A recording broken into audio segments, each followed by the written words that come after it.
Let's examine one of the most complex and high-profile stories of recent years, involving Sean "Diddy" Combs, whose name has been entangled in a series of scandals that have shaken the music industry and the public at large. Allegations, investigations, lawsuits, and personal conflicts all paint a multi-layered picture. How did Diddy end up at the center of such a storm? Let's start from the very beginning. Let's begin with one of the most sensational parts of this story, labeled in the press as Diddy's freak parties, wild, sexually charged gatherings.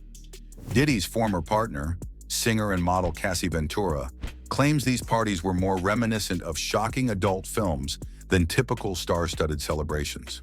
Cassie says she was not just a witness to the madness, but was actually involved in organizing these events, hiring male sex workers who were expected to entertain guests with explicit performances. The parties reportedly lasted several days, with Diddy observing the proceedings, recording them on video, and using those recordings to manipulate Cassie and keep her from ending the relationship. The federal investigation is partly based on 9 video recordings that may support Cassie's claims. Diddy's attorneys, on the other hand, assert that these clips contain nothing illegal. According to them, the footage shows intimate moments between consenting adults in a relationship, and they maintain that the files were handed over to investigators not by Combs, but by Ventura. However, Cassie insists that the recordings were made without her consent and used as a tool of coercion. The scandals surrounding these freak parties sparked intense debate. Some view this as nothing more than a former partner's attempt at revenge, while others see it as evidence of a serious problem of abuse and manipulation. When it comes to scandals involving Diddy, the topic of the death of legendary rapper Tupac Shakur in 1996 inevitably arises. The debates around this case have continued for many years, and Diddy's name has been mentioned more than once in that context. In 2009, Dwayne "Keefe D. Davis, a figure from the criminal underworld, claimed in an interview that Sean Combs had allegedly offered a reward for the murders of Tupac and Death Row Records co-founder Suge Knight. The stated motive was escalating tensions in the rap industry, along with personal conflicts. According to Keefe D., the bounty offer was made before the fateful night in Las Vegas, but the promised money was never paid. Diddy has always denied any involvement in Tupac's murder, calling such allegations baseless slander. However, recently in 2023, as part of a new case against Keefe D. himself, interrogation recordings surfaced in which he again references Diddy's possible role. There is no direct evidence to support these claims, but the theory of Combs's involvement continues to intrigue those who follow the behind-the-scenes workings of the 90s hip-hop feud. Amid accusations of sex trafficking and possible involvement in murder, Diddy decides to go on the offensive. In November 2023, he files a lawsuit seeking $50 million against Courtney Burgess, his attorney Ariel Mitchell, and the company News Nation, alleging defamation and intentional damage to his reputation. Burgess had previously claimed to possess shocking video recordings allegedly showing Diddy raping intoxicated celebrities and even minors. Diddy's attorneys call these statements outrageous lies and demand proof. If such footage does not exist, Burgess and his circle could face serious financial and legal consequences. This lawsuit became a symbol that Diddy has no intention of standing by while his name is tarnished in every possible media outlet. He hopes to prove that some of these allegations are nothing more than an attempt to profit from a high-profile scandal. The situation surrounding Diddy suddenly took on a political dimension. First, on Jimmy Kimmel's late-night show, he jokingly mentioned that Joe Biden might pardon Diddy, triggering a wave of discussion, even if it was mostly in jest. Bolder rumors emerged about Donald Trump.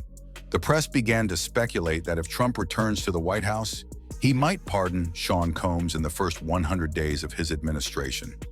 It is known that Diddy and Trump have had a friendly relationship, and Trump has referred to Diddy as a good guy in interviews. This situation echoes the case of Ross Ulbricht, the creator of Silk Road, an online black market, when Trump issued several high-profile pardons that surprised the public. Many believe that if Diddy's case threatens to draw in dozens of major celebrities, Trump could seize the opportunity to protect both Combs and his own interests. Critics argue that such interference in the judicial process would appear to encourage crimes by the wealthy and influential. But in America, we have already seen several high-profile figures receive a presidential ticket to freedom. Another chapter in Diddy's biography is his long-standing feud with Wendy Williams, the well-known talk show host and former radio personality. The tipping point came in the 90s, when Wendy implied on air that Diddy was gay. According to her, she lost her job shortly thereafter, allegedly due to Combs' influence. Wendy claims that Diddy sent one of his label's girl groups to intimidate her, and that she narrowly avoided being attacked. Years later, despite her own troubles, Wendy revisited the topic of Diddy, this time on The Breakfast Club, saying Combs has far too many dark secrets, and it's time for him to go to jail. Diddy's lawyers call these statements unsubstantiated and refuse to comment on them seriously, believing Wendy is merely trying to regain the spotlight. However, her sharp remarks reinforce the overall impression that a number of influential figures have lined up against Diddy. Today, Diddy is one of the brightest figures in global pop culture, whose music and production career has earned him millions and immense influence. However, his reputation is currently facing what may be the most serious crisis of his entire career.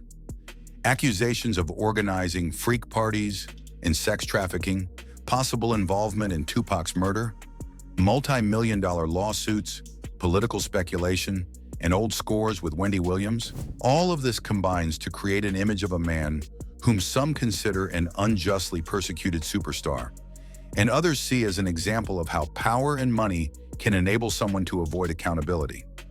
Diddy's future largely depends on how substantial the evidence against him turns out to be and what decisions the court ultimately makes. One thing is certain, this story is far from over and could affect not only the careers of many celebrities, but also the very perception of how backstage life among the entertainment elite truly operates. What do you think about all of this? Is it really the result of past feuds, just another attempt to profit from a famous name?